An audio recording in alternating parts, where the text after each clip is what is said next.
I know it's been a long time since I've made a video, almost 3 weeks to be exact, because life's been insanely busy with everything going on, but I am back, and what a way to get started than with the newest update. And you guys, I've been talking about this one for so long. It's the reason I have been using these stop sign, stoplight, all that with the autopilot. It's finally here. Check this out. When the traffic light and stop sign control is enabled, the auto steer cruising set speed on residential roads can now be increased up to 5 miles per hour over the speed limit. I guess that means no more whining for me anymore. However, look at this. That's the first time my screen has ever been frozen. I haven't even done anything. This is just the way it was when I opened my car. So I guess let's get in and restart the screen. So holding both of the wheels on the steering wheel, I'm not pressing the brake, just a soft reset. There goes the voice control and turning off. Okay, and we're back up here now. So let's see. Well, let's go and head out. I'm heading to a meeting right now with some clients. It's a virtual meeting. I'm just going to my computer. And we will, I guess, see how well this works. But first of all, of course, we got to turn this on. So let's go in here to our settings, driving, or autopilot, I guess. Okay, it is on. Stoplight and stop sign control. So this should just simply work better. Nothing new in there. Everything looks basically the same. So we're out of my neighborhood now. We're gonna go ahead and just put it into autopilot and just see how this goes. Now keep in mind that my goal with any of these drives is that it's gonna just do all the work. I wanna believe in the system. I wanna believe in autopilot. I want it to just drive me like it's supposed to do. And I wanna see the progression of all the different parts of autopilot getting better. So we are set right now at full the speed limit. So now I should be able to boink.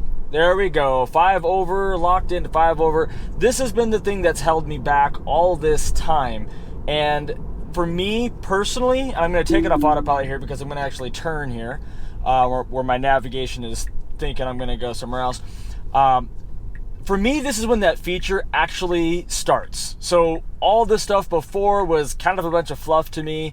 We knew it was coming. They were giving us a bit of a preview, is kind of the way I saw it. But now with this feature not locking me in right on the speed limit when, that causes people to be very frustrated with you on the road and to tailgate you and all that stuff.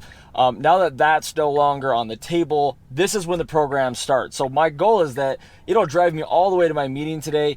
And if it does, I will be very excited. So now with every update, there's all kinds of things that I want to look at. I want to see how well does it stay inside of its lane. I want to see how jerky is the movements going forward after a stoplight, coming up to a stoplight, stop sign, things of that nature.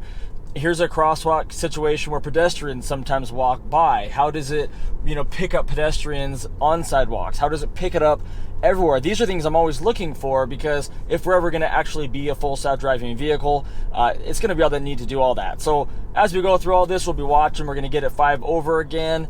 So to me, we're kind of back to where we were in the beginning, where we used to always use autopilot everywhere, except now we got the street light recognition. It's stopping for stop signs, stopping for street lights, and it should go automatically once the car in front of me goes as well. Now, if I'm at a stoplight and it turns green without a car in front of me, I'm going to still need to tell it to go. But it should be able to follow the car in front of me through a stoplight now. So I'm hoping that we'll get to test all this out on this drive today and that my car will completely drive me to work. Now, I am going to stop and get a soft taco. You see that the car in front of me went through the light here, so my car is going through it. I didn't have to acknowledge anything, so it's going through it on its own. So that's a new feature since I've actually driven my car. I've been gone and haven't really driven the car with these new updates since they've come out.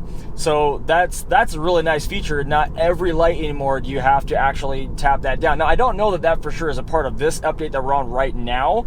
In case I haven't said it yet, it is update, what are we going on here? Okay, stopping for a light, why? Okay, well, I gotta acknowledge this. Why did I have to acknowledge this one? I didn't acknowledge the last one. Maybe I bumped my, maybe that's what happened. Maybe I bumped the accelerator, that's why it went. Interesting. Okay, anyway, car's taken back over again, so I did still have to acknowledge that light.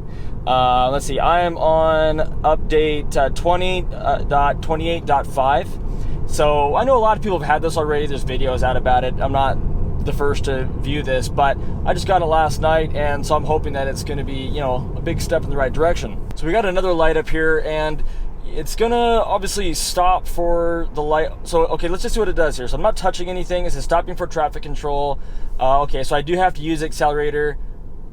No, see, I didn't do anything again, and this time it's going through. So it saw the cars moving using the radar, and it went through. So 2 times now it's gone through. 1 time it has not. But I don't know if maybe it's because that car in front of me was stopping to turn that it just came to a dead stop, or maybe the radar has to see the cars in front of me moving, and then it won't say I have to stop because it knows that the momentum of the cars is going forward. I think that might have been the only difference between the last 2 lights, or this light and the one before that, where I did have to acknowledge it. So we'll just keep testing. We got quite a few lights on this journey, so we'll just kind of see how this goes. Now look at this, guys. We're gonna see how well this update goes through a construction zone. I haven't done a construction zone in a long time, and we've got a whole detour, different route, everything going on up here. The lane is actually shifting, so I got both my hands right here on the wheel. I'm definitely not going to put anybody in danger to try this, but I'm going to just see how this is going to work through this zone. I mean, look at this. This is the ultimate test here. I'm going to put it, we're going the speed limit. Only thing I'm going to do is just put it down to like 5 under the speed limit, but I'm hoping that it's going to detect the cones and it's going to auto steer me here through these. Okay, so far it is... Okay, so it was going to hit that cone right there. There was no way it was going to go without it. It is letting me put it back in autopilot right now, so let's do that. And let's just see here. Will it turn me away from these cones? No, it will not. I was heading right towards them. So, you know, that's obviously a big part of creating a full self-drive vehicle, is that it can adjust to what's going on the roads. And clearly right there, it was an epic fail. Twice I had to take over and steer through that. Now, just to be fair, Tesla does not say it's able to do that yet. So, like, I'm not disappointed. It wasn't supposed to be able to, you know, adjust following cones yet. It did try. I will say that. It did turn a little bit, like it was doing slightly, but then it made me grab the wheel. Both times it stalled out because it just didn't know what exactly it was supposed to do, because what happens is the car gets locked on the lines in the road, and if there's cones in the road, it'll make it go until it gets to that other line on the far right side, and then it'll tell you to take over, because it still does not know that it's allowed to you know, go over the line, because it's not normally supposed to. So how you're going to tell autopilot when you're allowed to go over the line, when you're not, when it's a solid line, that's going to be interesting. So on this light, so they're going to come to a complete stop, and that's good because obviously everyone is stopped here. What we're going to see on this one is, does it actually go through this light when they all start going, or will I have to in some way acknowledge and make it go through? So just watching them here, you can see, okay, the line just went green. Oh, look at that. So before they even start moving, the car noticed that the lights went green, and it changed our line to green. So it wasn't even anything to do with the cars. It just saw the light itself and made my okay to go through thing happen. So that's pretty cool. That worked out fantastic. Good job, Tesla. Good job. So what we're going to do up here is you're going to see me disappear for a second, because I'm going to go through the drive-thru and get my late lunch, and then I'll be right back in the car. So I'll see you guys in a second. All right, and we're back. So yeah, definitely can't go through drive-thrus yet on autopilot. I tried that again. I've tried that many times. I've tried going through you know, drive-through banks, drive-through restaurants. I've gotten around a couple corners, but for the most part it's not going anywhere. Oops, hit the brake. So we're stuck at this light right now. It's a red, and you know, the car, I guess it can see over that truck. That's the thing to remember too. Just because you can't see the light doesn't necessarily mean that the car can't see it. So it's going to have that camera up above. It's going to pick out that light when it turns green. I'm guessing it's going to make this red line go green. Yep, there it went. It just did it. So now the car is going to start going on its own. I didn't have to have any interaction with it again. So this is good. I mean, this is actually, when this final puzzle piece came in here, it actually really made it feel a lot more like driving a full self-drive vehicle. We got 500 feet to the next light, but it can't see the actual color of the light yet. But when it sees it here, yep, see, there it goes. It saw it, and then it took the warning away. So I guess it knows where the lights are. It's going to act like it's going to stop, and it will, unless it can see the light and make that change. So now I have to actually take over here, because it can't, you know, turn for me yet on the inner cities and all that. So on this on-ramp here, I always do the same test on the exact same on-ramp, which is just how well it's going to actually merge. I'm waiting for one of these years it's going to actually use a blinker. But what I watch for here is how well it's going to interact and play with the other cars. It should do every other one, which it did that extremely well there. Let's go 5 over. And what we're going to watch for here is a nice quick merge, not a super slow one. It knows the speed limit is 60, but my complaint has been in the past that it just takes too long to get up to that speed, and then it gets onto the freeway while it's, you know, going too slow. So we do see that there is this other car there, so it's slowing down to merge over. That was a nice smooth merge, wasn't it? That was great. So I do have auto full self-drive for those of you who are new, so my car will change lanes like it's going to do right now to keep up the speed that I have set. So here we go. Went over there. We are set to go 5 over the speed limit, so it's going to hopefully get up to that speed quick here before this guy behind me that I went right in front of decides to get upset. So the only thing I ever adjust on autopilot is just the speed. Everything else it does on its own. And if you guys are unfamiliar with this channel and autopilot, first of all, welcome to the channel if you're brand new. It's great to have you here. We do a lot of educational stuff here, a lot of testing to see how well things work. So hopefully you can build confidence and gain skill in your car, and just kind of have that little bit of that extra knowledge. Don't forget, by the way, if you are watching my channel, if you haven't subscribed already, that really helps my channel out. Go over, hit the subscribe, follow me. If I bore you too bad, you can always unfollow me. It's no big deal. I'll cry for 2 days, but that's it. Hit that, and leave a comment, because that helps the algorithm of YouTube get the videos out there with the algorithm to let people know about the video who might be searching for it. So it helps them, it helps me. If you guys like this kind of thing, that's the best way to say thank you. So love that.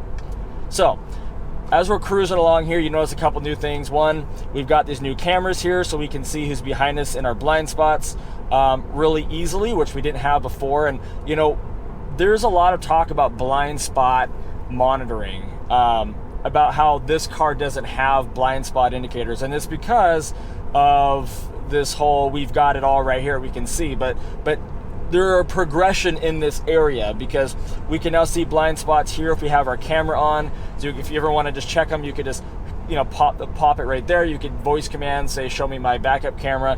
As long as you have this preset, like if yours is right there, it's going to always open up to see that. But if you have it slid up when you close it next time, then it will always be like this when you open it. But then you can see your blind spots really easily, and it just helps. But yes, you still do have to look down at your screen to check them, which that is the problem people don't like about it, is you have to look this way when you're trying to be looking over your mirror this way or this way. So I do get the problem. I do get people's frustration with the whole ordeal. And maybe there is a solution in the future coming. Stay tuned. So now I have cars behind me that are like almost in my trunk, and the car is not going to get over until it sees that the cars in the lane to the slow lane are not going as fast, or they're going faster than I am, or that there's enough gap. And so this is the part that gets kind of awkward about autopilot. If you want to, like for example, I'm going to let these guys pass me. I'm going to do a manual lane change here, and it's going to then search for a spot between me and the motorcycle, pull over. But it did not do it on its own. It would have waited a lot longer. So this guy who wants to go 100 over the speed limit to the car right in front, he can go ahead and pass me. My car is then going to pull back over as soon as it displays a desire to do so.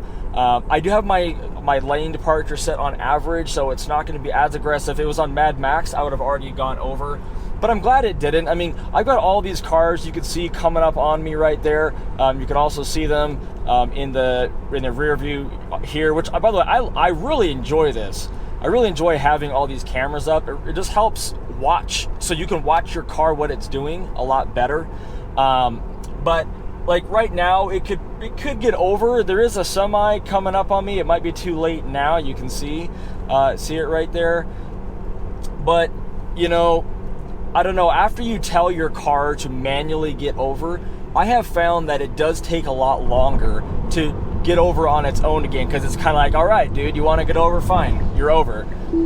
Have you guys noticed that? Like, if it gets over on its own, it'll bounce back out of the lane right again, like, oops, made a mistake. But when I do it, it seems to take a lot longer to get over. So the truck has passed me. There's lots of space. We braked a little bit. Braked? Is that a word? Anyway, we're coming up here, and we're going to be close to my exit up here fairly quick as well. So within about a half a mile, it should get us over into the lane and complete the drive. So far though, I mean, with the updates, getting through, I mean, this update was really all about working on the inner city stuff with street lights and stop signs and all of that. And that was a big difference. I haven't really noticed a lot of changes out here driving on autopilot and everything with this update, but it is driving really well. The only interactions I've had on this drive have only been to, you know, take over when I had to turn because the car doesn't change lanes or anything on the inner city. So it's done, in terms of what it's supposed to be able to do right now, it's done a very good job. And I love to see that because it's kind of been up and down with autopilot over the last 4 or 5 months with the updates. But tell me what you guys think. I'm curious. Those of you guys who have this update right now, are you now using the stoplight, stop sign? Were you always using it? If you were, that's awesome. You know, I felt kind of bad not using it because obviously that shoots out a ton of data to the company to use to create it. But and when I did use it, what I did was I would just use the accelerator to go the speed I wanted while it was autopiloting. It wasn't a perfect system. It wasn't really doing it the way it was designed. It does let you, I'm glad it does let you accelerate, which is nice. Even so, I mean, look at this. It got me over right here, but that's because I am close to my exit. I'm within a mile of it, or half a mile of it. So that was really good. I didn't wait till the last second. That's something that like many versions ago it did. It would take it, and when you're like, I don't know, 100 feet out, it felt like it would jar it over into the other lane. You're like, whoa, dude, and then we have to fight to get back in again. It was just unnecessary. But it doesn't really do that anymore. It's pretty good about it. So it's going to make me take this exit here, which is interesting because it's never had me take this exit before. It's always made me take the next exit. That is new. It puts me in a regular autopilot. Okay, I'm now going to take over because it was going to have me go in that other lane, not the turn lane.